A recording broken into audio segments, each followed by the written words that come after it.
नमस्कार श्रोते हो. हिरवा चुडा या हृदयस्पर्शी कथेचा आज अंतिम भाग. भानानं काशी मामाला व मामीला तयारी करायला लावली. अचानक का जायचं विचारल्यावर सत्यमरावाची तब्येत बिघडल्याचं दादा सांगत होता एवढंच मोघम भाना बोलला. भानानंही ते सिरी घेतलं नव्हतं. मालू मामी व काशीस वाटलं की गड्याला लॉकडाऊनमध्ये औषध मिळत नसेल म्हणून बिघडली असावी थोडीफार, पण पोरी व नातीसह भेटता येईल म्हणून त्यांनीही तयारी केली. भानानं सुशांतलाही सांगितलं व तुळसालाही, पण सुशांतला अचानक भडगाव जायचं निघाल्याने आजचाही दिवस असाच गेला.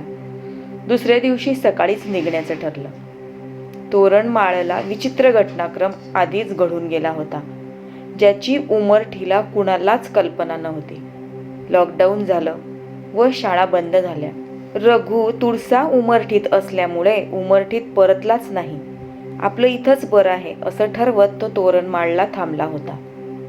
सुगंधा, एवी तेवी सुट्याच आहेत तर पाचोऱ्याला जाऊन या, तेवढीच हवा पालट होईल, रघु सत्यम व सुगंधाला सांगत होता. दादा, हिला मी हेच सांगतोय की नाही पाचोरा तर उमरठीला तरी जाऊन येऊ, पण ही ऐकतच नाही, मध्येच सत्यम बोलला. सुगंधा, तसं कर मग, उमरठीला जाऊन या. दादा, बाहेर सारी वाहनं बंद आहेत, एकदाच सुरळीत होऊ दे मग जाऊ, सुगंधा कारण देऊ लागली. कारण पाचोऱ्यात माधवीबाईला उगाच आपल्यामुळे जयंतराव नेरेचा त्रास नको व उमरठीला तर नकोच नको. सत्यमराव उमरठीला गेलेच नव्हते व उगाच माई वा इतर कुणी सत्यमला मागच्या बाबी सांगाव्यात म्हणून सुगंधा नाही म्हणत होती. अगं, गाडी हवं तर सुशांतला सांगतो मी, तुम्ही येणार असाल तर जाऊ मग, सुगंधानं तोड काढली व रघु शांत झाला. सत्यमचं पिणं वाढल्यानं मध्यंतरी रघुनं त्याला धुळ्याला नेलं होतं. तेव्हाच डॉक्टरांनी रघुस सत्यमच्या किडनीबाबत इशारा दिला होता. रघुनं सत्यमला दारू बंदच करायला लावली होती. मुलगी झाली म्हणून की डॉक्टरांचा इशारा, पण सत्यम हळूहळू कमी करू लागला होता. त्यात लॉकडाऊनमध्ये तर बंदच होती. शाळांना सुट्या असल्या तरी शिक्षकांना स्थलांतरित मजुरांचं सर्वेक्षण, रेशन वाटपावर संनियंत्रण करत इपोज मशीनवर पावत्या काढणं, कुठं नाक्यावर आरोग्याच्या पथकासोबत सर्वेक्षण करणं अशी कामं सुरूच होती. शालेय पोषण आहार वाटपसाठी व रेशन वाटपसाठी सत्यमला शाळेवर जायचं होतं. 3 दिवसात परतेल असं सुगंधास सांगत तो निघू लागला. नर्मदा काठी बदली झाल्यापासून तो गेला की 10-10 दिवस गायब राहायचा, पण आता दारू कमी झाल्यापासून तो व्यवस्थित राहू लागल्यानं सुगंधासही आनंद वाटत होता. लवकर परत या. का ग, रखमा वाट पाहते. फक्त रखमाच का, सुगंधा सुखावली. तो सुगंधाजवळ आला व तिला रखमासहित कवेत घेणार तोच बाहेर कुणीतरी आलं. हे राहील बाकी, तुझ्या आईला सांग रखमे, सांगत तो डबा घेऊन हसतच निघाला. सत्यम गेला. 3 दिवस झाले तरी परतला नाही. सुगंधास वाटलं बऱ्याच दिवसांची बंद होती व तिथं मित्र जमल्यावर सुरू पडले असतील. आता 8-10 दिवस येणं नाही, पण तरी 5 दिवसानंतर ती रघुदादाकडे गेली व सत्यम परतला नसल्याचं सांगू लागली. सुगंधा, त्या सत्याला कळायला हवं. घरात लहान पोर, त्यात कोरोनाची अशी स्थिती, तो आधीसारखं समजतो का? पाहतो उद्या तिकडच्या रूटच्या अधिकाऱ्यांना सहकाऱ्यांना विचारतो, नाहीतर मग मलाच जावं लागेल. रघुनं बऱ्याच लोकांना विचारलं, पण सतत मित्रांचं कोंडावळं घेऊन जाणारा सत्यम यावेळेस कुणालाच जाताना दिसला नव्हता. मग रघुही चिंतेत पडला, कारण त्याचं गाव पार नर्मदा काठावर, कुठलंच वाहन जाईना, तिथं मोबाईल रेंजचा प्रश्नच नाही. दऱ्या खोऱ्या चेंदत, डगर डोंगर चढत व कधी निमुळत्या पायवाटेनं जंगली श्वापदापासून बचाव करत जावं लागे. त्यात कोरोनामुळं काही गाववाल्यांनी नवख्या लोकांना पाड्यात येणंच बंद केलेलं. सुगंधास सांगत रघु सत्यमचा तपास करत निघाला. अख्खा दिवस चालल्यावर त्याचं गाव लागलं. रघुला अशा वाटेनं जास्त पायी चालण्याची सवयच नव्हती. कारण तो राहत असलेल्या तोरणमाळपर्यंत थेट वाहन होती. रघूचे पाय सुजले. त्यानं कारभाऱ्याची भेट घेत मास्तर आले होते का याबाबत विचारणा केली. सत्यम आला होता व दुसऱ्या दिवशी शालेय पोषण आहार वाटला असल्याचं कळालं. पण निघालेला सत्यम नेमका कुठं गेला हे कळत नव्हतं. रात्री रघुनं कारभाऱ्याकडंच कसंबसं 2 घास खाल्ले. सकाळी कारभाऱ्यास घेत रघु जंगलातून आजूबाजूच्या पाड्यात तपास करू लागला. एका पाड्यावरच्या कारभाऱ्याच्या ओळखीच्या माणसानं सत्यम 4-5 दिवसापूर्वी नर्मदा पार करून गेल्याचं सांगितलं. सत्यम व त्याचे मित्र नशेत नर्मदा पार जात हे रघुला माहीत होतं. तो तसाच बार्जवर पलीकडे निघाला. पलीकडे 15-20 किलोमीटरच्या परिघात तो तसाच बाईकवर पलीकडे निघाला. पलीकडे 15-20 किमीच्या परिघात तो फिरला. मध्य प्रदेशमधील घनदाट जंगल, अनोळखी भाग, कारभाऱ्यासोबत फिरता फिरता तपास लागला. एका सुनसान जागी दरीत सत्यम पडलेला. रघु घाबरला. ठिकाण नाल्याकाठी खोल भागात होतं. रघु गेला तर सत्यम क्षीणपणे खोकत होता. रघु त्यावर संतापला. नाही सांगितल्यावरही दारू प्यायला असेल व म्हणूनच आजारी पडलाय हीच त्याला शंका. येथून याला न्यायचा कसा? इथपर्यंत कुठलीच गाडी येणार नाही हे रघुला जंगल पाहूनच कळत होतं. तो रघुला धीर देत परतला. रेंज कुठं मिळेल म्हणून लोकांना विचारलं. तो 3 किलोमीटर धावतच उंच टेकड्यावर गेला. हेल्पलाईनला कॉल केला. उचित ठिकाण सांगितलं. पण त्यांनी तेथपर्यंत यायला असमर्थता दाखवली. नर्मदा क्रॉस करून महाराष्ट्रात नेणं शक्य नव्हतं. त्यांनी तिकडच्या नंबरला कळवत ठिकाण सांगितलं. सांगितलेल्या ठिकाणापर्यंत नेणं भाग होतं. त्यानं तसं कळवत माघारी येत सत्यमला पाड्यातून चादर मागत पाठीवर घेतलं. पिऊन सांगाडा झाला असला तरी चढ उतार करत रघु फेसाळला. त्या ठिकाणी येताच ॲम्ब्युलन्स उभीच होती. गाडी निघाली. रघुला कुठं जातोय कळेना. थेट बडवानीमधील पाटी तालुक्याला नेत दोघांचे स्वॅब घेतले. रघुला दारू पिऊन पडला असेल अशीच शंका होती. पण प्रकरण वेगळंच निघालं. सत्यमला अहवाल येण्याआधीच उपचार सुरू झाले. अहवाल येताच रघु निसटला. पण सत्यम अडकलाच. तो पावेतो तर त्याला ऑक्सिजन द्यायला सुरुवात झाली. रघुला तरी पुढच्या टेस्टसाठी क्वारंटाईन ठेवलं. रघुला आता सुगंधाची भीती वाटू लागली. रघुनं तोरणमाळला ओळखीच्या ठिकाणी कळवत सुगंधाला कॉलवर बोलवत सत्यमच्या तब्येतीबाबत कळवलं. पण बाकी जास्त खोलात न सांगता तिला ही एकाच ठिकाणी थांबायला सांगितलं. तिला शंका आली. सुगंधा, तसं नाही ग, पण परिस्थिती गंभीर असल्याने बाहेर फिरू नको म्हणून सांगतोय. रघु सावध करत म्हणाला. दादा, मी हंबर्डीहून मामाच बोलावते व मीच येते. सत्यम कुठं आहे ते सांग. सुगंधा, मूर्ख बनू नको. मी त्याला बरं वाटलं की लगेच आणतो. सुगंधा रडतच थांबली. सत्यम ढासभळतच गेला व दुसऱ्या चाचणीत रघुही अडकलाच. सत्यमला उचलून 3-4 किलोमीटर आणलं ह्यातच आपण अडकलो हे त्यानं ओळखलं. नेमक्या त्याच वेळी भानाचा फोन आला होता. रघुला क्वारंटाईन सेंटरकडून वार्डाकडंच नेलं जात होतं.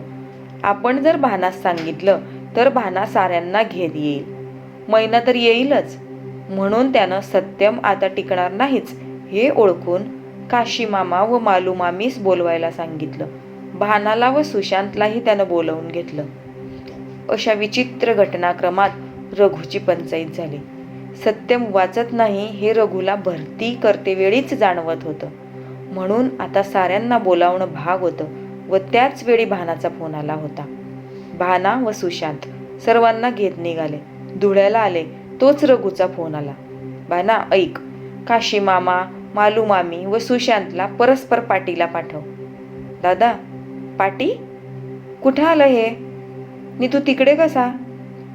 रघुनं थोडक्यात सत्यमबाबत 10-12 दिवसात घडलेला सारा क्रम सांगितला. पण तरी स्वतः बाबत काहीच बोलला नाही. भाना, तू सुगंधा व रखमाला लगेच दवाखान्यात पाठवत स्वॅब द्यायला लाव. रघुदादा बोलला व भाना घाबरला. दादा तू? भाना भयभीत होत विचारू लागला. रघुनं तरी भानास तो निगेटिव्ह असल्याचंच सांगितलं. भानाला कळेना कोणी कुठं जावं. त्यानं गाडी देत सुशांतला तोरणमाळला पाठवायचं ठरवलं व तो सत्यमसाठी पाटीकडं निघू लागला. भाना, ऐक, सत्यमसाठी काशी काकाला घेत मी निघतो. तू मामी व तुळसास घेत सुगंधा व मुलीसाठी जा. पाटीला रघुदादा आहेच म्हणून सुशांत बोलला. भाना पुन्हा गोंधळला. त्यानं धुळ्यातल्या ओळखीवाल्याची गाडी मागवली. एकावर तुळसा व मालू मामीस घेत तो स्वतः तोरणमाळला निघाला. सुशांत व काशी मामा आग्रा हायवे पकडत पाटीकडे निघाले. सर्व दाणाफाण झाली होती. निर्णय क्षमताच कुंठित झाली. पाटीला सुशांत पोहोचला आणि सत्यमची श्वासासाठी चाललेली अखेरची लढाई संपली. सत्यमच्या जाण्याचा रघुदादानंही धसका घेतला. सुशांतला खरा धसका रघुदादाच पॉझिटिव्ह असल्याचं समजल्यावर बसला. भाना तोवर तोरणमाळला पोहोचला. त्यानं लगेच सुगंधा व रखमास दवाखान्यात नेलं. तोवर तर सुशांतचा निरोप आला. भाना, सत्यम तर गेलाच, पण आपला दादा. भाना ऐकताच गर्भगडीत झाला. त्याला पाल चुकचुकत होतीच, पण दादानं त्यास गाफील केलं. त्याही स्थितीत त्यानं नाशिकला विश्वासरावाकडून हालचाली गतिमान केल्या. रघुदादास लगेच खाजगी उपचारासाठी तेथून नाशिकला हलवण्याचं ठरवलं. सुगंधा व रखमास अहवाल येईपर्यंत स्वतंत्र ठिकाणी थांबवलं. तुळसा व मालूमामीस सुरक्षित अंतर ठेवत सुगंधाची काळजी घ्यायला लावली. भानानं पाचोऱ्यास जयकांत नेरे व माधवीबाईस कळवलं, पण त्यांचा असाच रिप्लाय येत नव्हता तर कोरोना काळात प्रश्नच नव्हता. साऱ्यांचं अचानक येणं, आपल्याला स्वॅबसाठी आणणं, त्या दिवशी रघुदादाचं अडखणणं व एवढे दिवस होऊनही सत्यम व रघुदादाचं न परतणं यानं धास्तावलेली सुगंधा बिथरलीच. ती दूर बसलेल्या आईस विचारू लागली, आई, खरं सांग, सत्यम कसा आहे? सुगंधा, असं कसं विचारते ग? रघुदादा आहे ना त्याच्याजवळ. मी आता तुझे बाबाही गेलेत त्यांना आणायला. मालूबाई हुंदका दाबू लागल्या. भाना, जगदंबेच्या साक्षीनं भरलेल्या या चुड्याची शपथ आहे, खरं सांग, एकच आकांत करत ती विचारू लागली. भाना सुगंधाचा अहवाल काय येतो म्हणून लपवत होता, पण त्याची नजर तिच्या हातातल्या हिरव्या चुड्यावर गेली व शपथ मोडणं जमलंच नाही. त्याच्या डोळ्यात आसवे तरारली व त्याची मान खाली झुकू लागली. खाली झुकणाऱ्या मानेनं दिलेलं उत्तर तिनं ओळखलं. जीवापाड जपलेला चुडा ज्याच्या नावानं भरलाय त्याच्याच समोर कसा फोडू या धर्मसंकटात आक्रंदत असतानाच शेवटच्या दिवशी शाळेत जाणारा सत्यम मागे फिरत रखमासहित आपणासही मिठी मारू पाहत होता. तोच बाहेर आवाज आला व हे राहील बाकी तुझ्या आईला सांग रखमे. हे सत्यमचं शेवटचं वाक्य आठवलं. ती भिंतीला डोकं आपटू लागली. ना बाप, ना आई, ना घर, ना जमीन, सुगंधा, हेही आठवलं व तिनं भिंतीला जोरात हात आपटत हिरवा चुडा फोडला. चुड्याचे तुकडे जमिनीवर पडले तरी तिला ते उचलावेसे वाटले नाहीत आता. भाना भिंतीच्या आधारानं थरथरत उभा. मालूबाई व तुळसा जवळ जाईनात. भानाला असह्य झालं. त्यानं कसला विचार न करता तिला धरलं व तिच्या कपाळावरील जणू लाल निशाण उतरवत नियतीपुढं शरणागती पत्करणारं पांढरं निशाण तिच्या भाडी दिसू लागलं. स्वॅब दिल्याची जाणीव होताच तिनं भानास दूर लोटलं व तीही दूर सरली. सर्व विचित्र खोडा. भानानं काशी मामास व हंबर्डीच्या मामास विचारलं व वैद्यकीय पथकामार्फत काशी मामा व सुशांतनं सत्यमला कोरोना काळातली सारी दक्षता पाळत सद्गतीस पाठवलं. व्यसनी असला तरी पहिल्या भेटीतच पोरीचं नामकरण करायला लावणारा गरीब सत्यम भानास आठवला व त्याच्या हृदयातून हुंदका बाहेर निघालाच. सायंकाळपर्यंत रघुदादास आणणारी ॲम्ब्युलन्स धुळ्यास आली व तिच्या मागोमाग वेगळ्या गाडीनं भानाही निघाला. रघुदादास विश्वासराव व अक्कामार्फत खाजगी दवाखान्यात भरती करत उपचार सुरू झाले. दुसऱ्या दिवशी सुगंधा व रखमालाही सुरुवात असल्याचं कळताच भानानं सुशांतला त्यांना नाशिकलाच आणावयास लावलं. मध्ये कुणालाच आत सोडलं जात नसे तरी भानानं विश्वासरावाकरवी सारी खबरदारी घेत रघुदादाची भेट लांबून घेतलीच. 5 दिवसात सुगंधा व रखमाला सोडण्यात आलं. दोघांना घेत सुशांत उमरठीस आला. पांढऱ्या कपाळानं सत्यमच्या दुःखात बुडालेल्या सुगंधास आणखी काही दिवस वेगळंच ठेवलं. तुळसा भानास पुन्हा पुन्हा फोन करत विनवत होती. भान्या, ऐक ना, फक्त एकदाच भेटू देणारे. तिच्या आकांतानं भानाचंच काळीच फाटू लागलं. त्यानं धुळ्याहून रघुदादास फोन केला होता ते बोलणं आठवलं.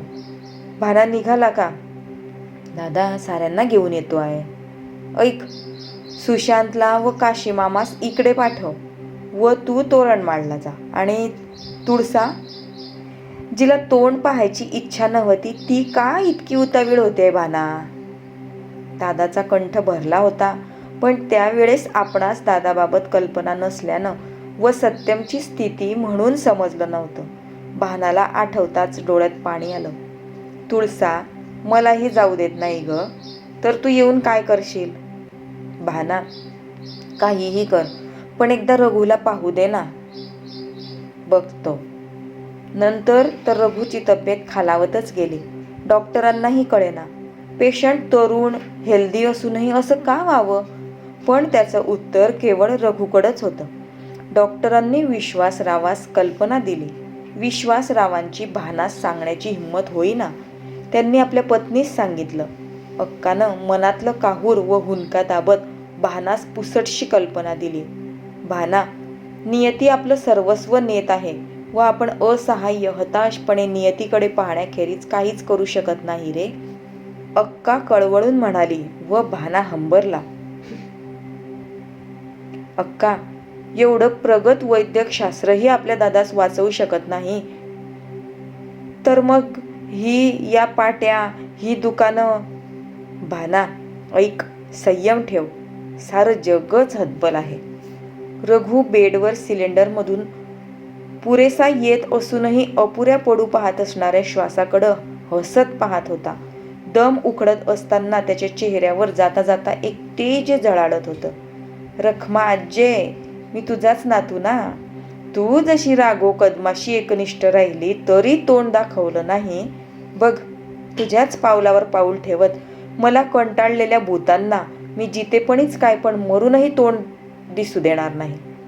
भाना, तुझ्या करवी अंगद शिष्टाई करत होती रे ती मैना. पण त्याआधी तिचं मला कॉल करून विचारणं यानंच मी सावध झालो. सत्यमला उचलून नेणारा मीच. मला एवढंही कळू नये का? आणि बघ, एवढं सुसज्ज इस्पितळ, शर्थीनं झुंजणारे हे योद्धे, हे तर आधुनिक देवदूत आहे रे खरंच. पण यांना कितीही आघाडीवर लढावं लागतं रे. रोगाशी लढू शकतात हे देवदूत, पण रोग्याची इच्छाशक्तीच फितूर असेल तर. दम उखडतच चालला. भाना, तुझ्या पुढे या जन्मात खुजाच राहिलो रे मी, माफ कर. एक आणखी, मैनेला म्हणावं, पुढच्या जन्मी हा राघू तुझाच. पिंजऱ्यातील पोपट स्वतःच उडाला. विश्वासरावांनी वैद्यकीय पथक घेत स्वतंत्र ॲम्ब्युलन्स उमरठीकडे पाठवली. भाना, सुशांत, विश्वासराव, अक्का तिच्या पुढं निघाले. उमरठीत बंकट बापूच्या घरी एकच आक्रोश होऊ लागला. रात्री 12च्या आसपास मळ्यात आमराईत रघुस वैद्यकीय पथकानं ठेवलं. भाना, बापू, अंजामावशी, आई, काशीमामा, मालूमामी, पारूमामी सारे दूरच. जवळ जाण्यासाठी एकच आकांत, जीव तुटेपर्यंत आक्रोश. मग साऱ्यांचाच नाईलाज. सुगंधाही साऱ्या चाचण्या व्यवस्थित झाल्यानं आलेली. तुळसा, भान्या, एवढा मोठा कीर्तनकार, एवढा मोठा माणूस झालास तू, पण रघुनं तुला आज खुज केलंच. तू नाही म्हणवू शकलास त्याला. ती भानाचं छाताड धरत जाब विचारू लागली. अमृतकर बाबा, गीतेअप्पा, भोसले, विश्वासराव सारेच सुन्न होत उभे. अमृतकर बाबा, गीतेअप्पा, भोसले, विश्वासराव सारेच सुन्न होत उभे. बाबा, अप्पा, बाबा, सांगा ना या भाण्याला. तुमचा शब्द नाही टाळणारा हा. याला म्हणावं, या भिकारी महिनेला पाहण्यासाठी एकदाच रघुचं तोंड उघडायला लावा. तुळसा धरणाऱ्यांना न जुमानता प्रेताकडे जाऊ लागली, पण साऱ्यांनी तिला धरलं. भान्या, तुला बोलली होती ना मी, तोरणमाळला घेऊन चल. पण पण शेवटचं दर्शनही घेऊ दिलं नाही. भानानं तिला गच्च छातीशी धरलं. ऐक तुळसे, काय ऐकू रे तुझं? तो एक नाराज होता म्हणून तर तुला त्याची मनधरणी करायला लावली होती. तेवढंही नाही जमलं तुला. तोच दूर अंतरावर फुलं पेटली व तुळसा बेशुद्ध पडली. रघु आमराईतून उडाला की मुक्त होत मैनेची वाट पाहण्यासाठी आमराईत विसावला हे कुणालाच कळणार नव्हतं. नंतर घरातले साऱ्यांचे जे स्वॅब घेण्यात आले.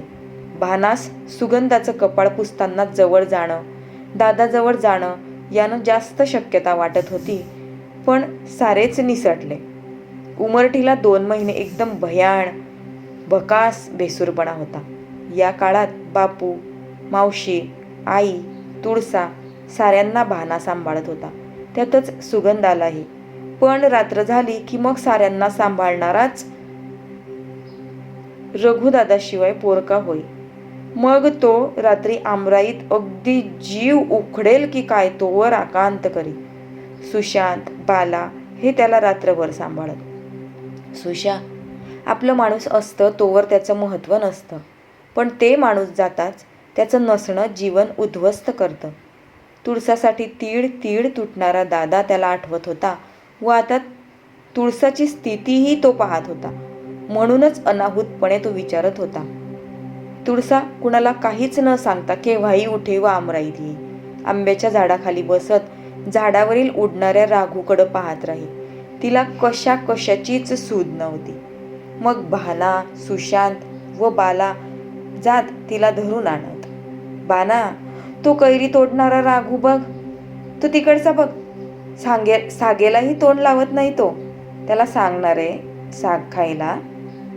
तुळसाचं संतुलन बिघडत ती झुरू लागली. बापू व मावशी तर जगण्याची उमेदच हरवून बसले. बापू, तुम्हीच असं वागायला लागलेत तर मीच वेडा होईन. भानाचा संयम सुटला व तो ढसाढसा रडू लागला. बापू खाली मान घालत लहान पोरागत हुमलू लागले. भाना, आता आमचे विसाव्याचे क्षण आले बाबा. अंगणातली पाखरच उडून गेल्यावर पुन्हा चूल तरी कुणासाठी पेटवावी? बापू, तसं असेल तर मग मीच चूल विझवतो. भाना आकांत करू लागला. बापू सावरले. बापू काही न बोलता उठले. कुणास ठाऊक, पण ध्यानीमनी नसताना ते काशीच्या घरी गेले. रखमास मांडीवर खेळवत काशी ओट्यावर बसलेला. सुगंधा घरात सुन्न नजरेनं उदास बसलेली. बापू सुगंधा समोरच बसले.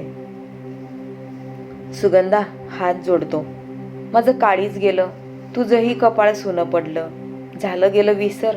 विसरणं उघड असलं तरी या रखमेसाठी, तुझ्या रघुदादासाठी हवं तर, पण भानास आधार दे.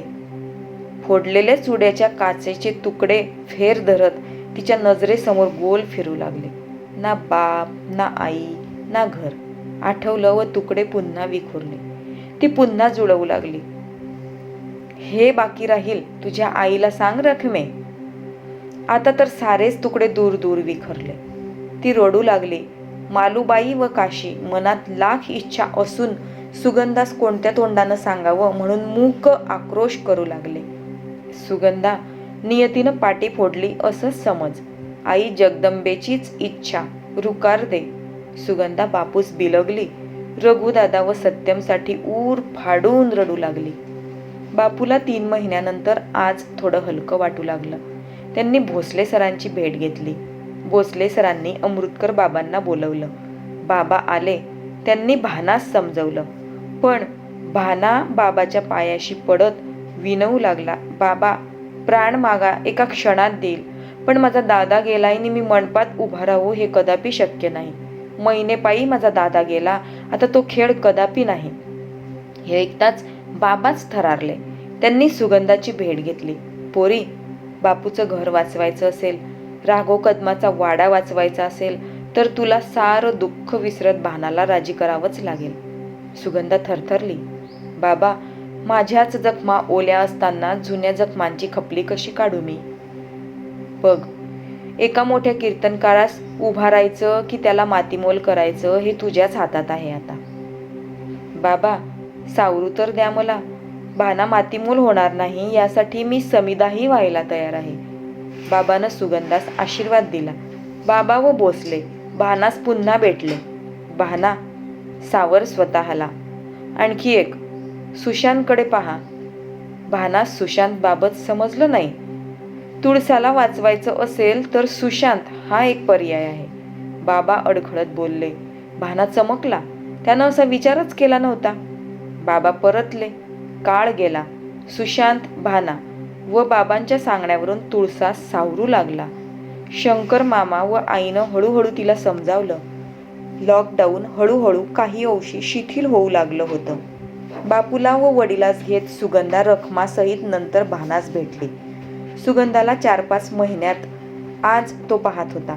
अगदी रया गेलेली सुगंधा दिसताच त्याच्या काळजात कालवाकालव झाली. ती कालवाकालव दादासाठी होती की सुगंधासाठी हे त्याला कळेना. सुगंधा एक शब्दही न बोलता त्याला पाहत उभी राहिली. कोंडी फुटेना. बोला काहीतरी.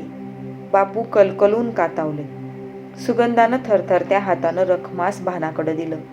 जाणाऱ्यास कदाचित नीतीचा टाक माहीत असावा म्हणून तुझ्याकडून हिचं नामकरण उरकून गेला. आता हिचं काय करू मी? भानाचा पाझर फुटला. त्यानं रखमा की रखमा आजीस घेतलं व तिच्या सवे सुगंधास गच्च गच्च मिठी मारली. खिशातला चुडा काढत बापू व काशीमामासमोर तिच्या हातात भरला. बापू व काशीमामाही आनंदानं रडूच लागले. यथावकाश मोजक्या लोकांच्या उपस्थितीत बाबा महाराज येत आशीर्वाद देत भाना व सुगंधा आणि सुशांत व तुळसाचं लग्न उरकलं. कथा समाप्त. श्रोते हो, तुमच्यासाठी अशीच नवनवीन कथा घेऊन येणार आहे, परंतु त्यासाठी तुम्ही चॅनलला सबस्क्राईब करायला विसरू नका. धन्यवाद.